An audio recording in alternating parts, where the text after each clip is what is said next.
et messieurs, chers auditeurs, je voudrais vous souhaiter chaleureusement la bienvenue depuis Salzbourg et aujourd'hui, je voudrais vous dire quelque chose sur le chemin synodal allemand. Un bref commentaire préliminaire à mon sujet. Je m'appelle Gregor Maria Hof, je suis professeur de théologie fondamentale et d'œcuménisme à l'Université de Salzbourg en Autriche et je suis impliqué en tant que conseiller théologique pour le chemin synodal dans le Forum 1, Pouvoir et séparation des pouvoirs. Et c'est précisément dans cette perspective, ce pouvoir et cette séparation des pouvoirs, que je voudrais partager avec vous mes réflexions sur l'importance du chemin synodal. À cette fin, je vous proposerai une brève présentation PowerPoint avec laquelle vous pourrez comprendre un peu mieux sur la base d'images et de quelques textes ce qu'est le chemin synodal en Allemagne. Je voudrais mettre l'accent là-dessus. Je voudrais préciser la dimension performative de ce chemin synodal. Tout d'abord, le contexte. Le chemin synodal a été créé en 2019 lors d'une assemblée plénière de la conférence épiscopale allemande à Lingen. L'étude dite MHG, qui avait pour thème les abus sexuels commis par des clergés de l'Église catholique allemande, avait été étudiée. Et elle avait été étudiée et dans les débats qui ont déjà commencé en 2018, il est devenu clair que nous, en tant qu'Église catholique en Allemagne, mais surtout aussi les évêques, avons besoin d'une réflexion très fondamentale sur le contexte systémique. Le point de départ, donc, a été le traitement complexe des abus catholiques dans ce scandale. Au fond, cela a été démontré par l'étude MHG, un problème systémique, un mécanisme de protection dans l'Église qui a toujours fait passer la protection des auteurs avant la protection des victimes. Et cela a une dimension institutionnelle très forte. La question, comment cela a-t-il été possible? Quelles sont les raisons pour lesquelles l'Église catholique a non seulement pratiqué des abus sexuels encore et encore dans ses rangs, d'une part, mais les a aussi dissimulés, cachés, vraiment systématiquement déguisés. À Lingen, c'est exactement ce qui a été discuté. Les évêques avaient prescrit une journée d'études au cours de laquelle un changement sur la morale sexuelle de l'Église était discuté, au cours duquel de nouvelles formes de formation sacerdotale, de l'image sacerdotale étaient envisagées et la question de la sacralisation du pouvoir ecclésiastique. À ce moment-là, en 2019, j'ai été autorisé à donner une conférence sur ce sujet et à cet égard, je suis une sorte de témoin contemporain de la façon dont ces discussions sont nées le jour de l'étude du synode. Cela inclut une expérience importante, c'est-à-dire le fait qu'environ 2 heures avant la conférence de presse finale devait avoir lieu, il n'était pas encore tout à fait clair. Où va le train maintenant? Que voulons-nous faire, nous, les évêques allemands? Cette situation de pression, nous devons faire quelque chose et nous ne savons pas quoi faire, a fait ressortir le chemin synodal du baptême. Il a été décidé avec les laïcs de l'Église catholique en Allemagne et le comité central des catholiques allemands, et à cette époque, il n'y a pas eu de voix dissidente des évêques allemands contre ce nouveau modèle. Donc, quelle était cette approche synodale de la voie synodale en Allemagne? Elle représente quelque chose comme la réalisation d'une nouvelle disposition du pouvoir ecclésiastique. Et c'est parce que vous voyez dans l'image en arrière-plan de la première assemblée synodale, vous voyez comment les évêques et les laïcs discutent entre eux dans une salle. Ensemble, ils ne sont pas divisés de manière ordonnée, par exemple dans la disposition des sièges selon les classes, c'est-à-dire selon les prêtres, les évêques et les laïcs. Ils sont assis, tous confondus, et argumentent ensemble de cette façon. Donc, une triple majorité des 2/3 est cruciale pour la décision, pour la prise de décision. Les 2/3 des évêques doivent être d'accord, les 2/3 de toute l'assemblée synodale et les 2/3 des femmes doivent être d'accord avec les documents et les textes cruciaux. Cela a une grande signification ecclésiologique, car cela représente quelque chose comme une séparation épistémique des pouvoirs. Je dis épistémique parce que la réflexion sur les questions ouvertes et les problèmes sur les prochaines options de solutions se développe ensemble, puis sont discutés et décidés ensemble. Cela signifie que tous les arguments et votes ont leur propre poids. Cela a été associé au scepticisme structurel depuis le début. Quel est le statut canonique d'un chemin synodal? Le droit canonique prévoit des synodes qui se tiennent sous la direction des évêques et du pape. Une voie synodale ne déclenche-t-elle pas une attente qui peut encore être déçue parce que la véritable synodalité dans sa prise de décision est finalement liée à nouveau aux évêques? Existe-t-il un changement synodal, une transformation du droit canonique? C'est-à-dire, allons-nous au-delà du droit canonique? Dès le début, ces questions ont également été discutées de manière synodale. Et les solutions qui ont été trouvées jusqu'à présent et après la troisième assemblée synodale du printemps dernier, c'est-à-dire en février-mars, toutes les solutions ont été trouvées dans le cadre du droit canonique actuel, c'est-à-dire dans lequel les évêques s'engagent volontairement à des perspectives et des décisions appropriées. Les questions critiques étaient dirigées vers un tel type de démocratisation de l'Église, en particulier de la part des soi-disant dirigeants conservateurs. S'agit-il d'un nouveau format protestant? Une Église nationale serait-elle lancée ici? Les réformes structurelles ne sont-elles pas au premier plan, plutôt que la dimension spirituelle? Et n'est-ce pas, en fin de compte, un abus du scandale des abus, pour ainsi dire, dans lequel les réformes sont promues ici?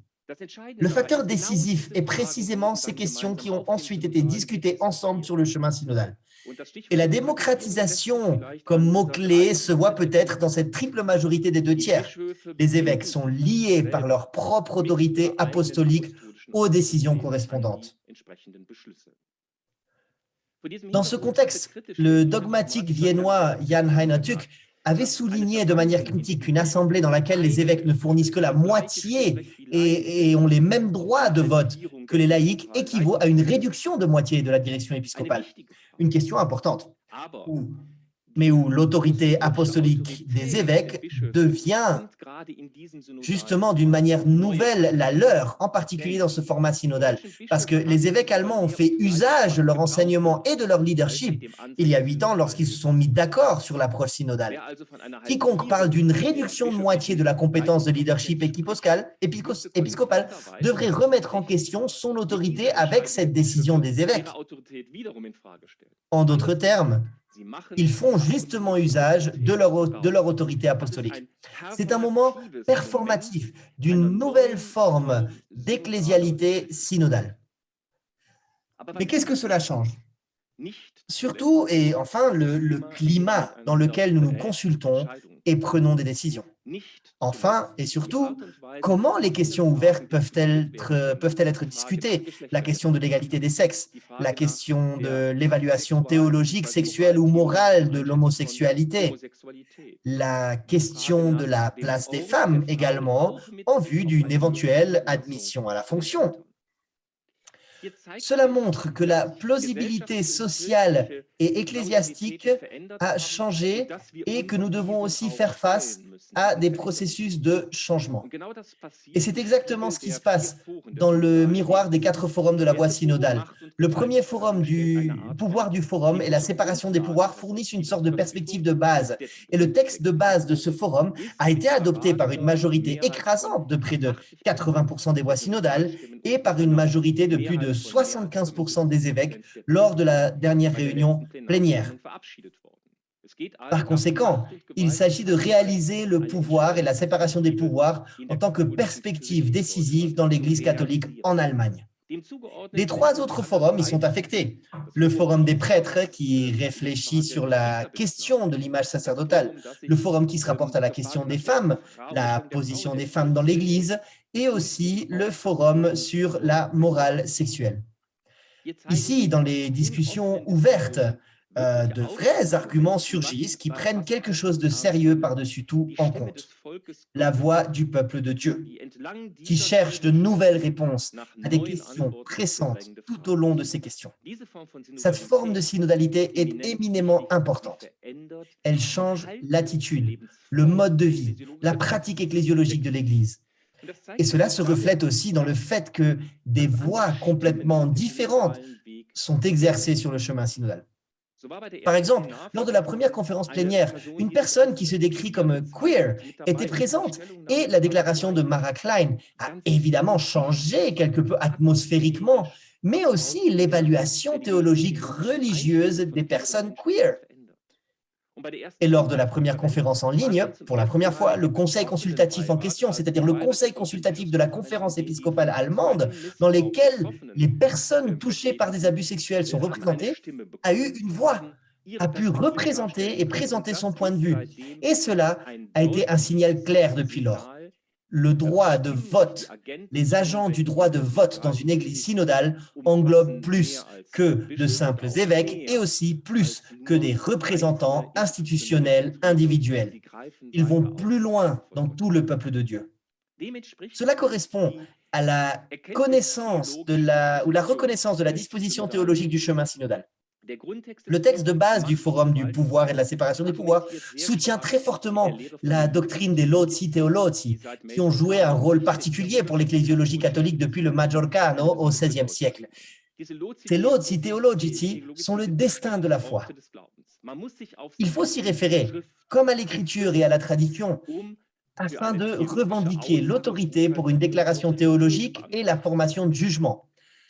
Ces lozi theologici comprennent des interprètes, ou lozi comme des conciles et le magistère de l'Église, le pape, l'Église de Rome, les pères de l'Église. Mais il y a aussi les soi-disant lozi theologici alieni, des lieux étrangers tels que l'histoire, la raison, la philosophie. Aujourd'hui, on dirait que les sciences naturelles ou les sciences culturelles, et bien plus encore, auxquelles nous devons nous référer pour évoquer l'Évangile et le sens de l'Évangile aujourd'hui. Que cela signifie-t-il? De cette façon, la valeur informative de cette connaissance, qui est efficace surtout grâce aux signes des temps, est obtenue depuis l'extérieur. Elle est soulevée par des questions et des problèmes. Et ici surgit un réseau de témoignages qui doivent être exécutés, et c'est-à-dire qu'ils ont un sens discursif du but. Et ce que j'appelle la séparation épistémique des pouvoirs et ce qui joue déjà un rôle dans le chemin synodal. Et d'une manière que je devrais caractériser comme une expérience communicative de l'Église. C'est un processus théologiquement spirituel de discernement des esprits, et cela fait ressortir l'Église comme communion. Discuter, conseiller et trouver des décisions les uns avec les autres ouvre discursivement des questions. Cependant, cela nécessite également des conséquences structurelles. Par conséquent, une responsabilité des évêques doit être décidée et il existe déjà un texte adopté sur la participation de tout le peuple de Dieu à l'élection des évêques. Enfin, et surtout, il y a une exigence de transparence des décisions à tous les niveaux de l'Église et aussi de la question du leadership. Ceci, à son tour, a beaucoup à voir avec ce qui a été le point de départ du chemin synodal, c'est-à-dire la question de savoir ce que signifie vraiment l'abus de pouvoir dans l'Église catholique. Comment les structures peuvent-elles être traversées, brisées?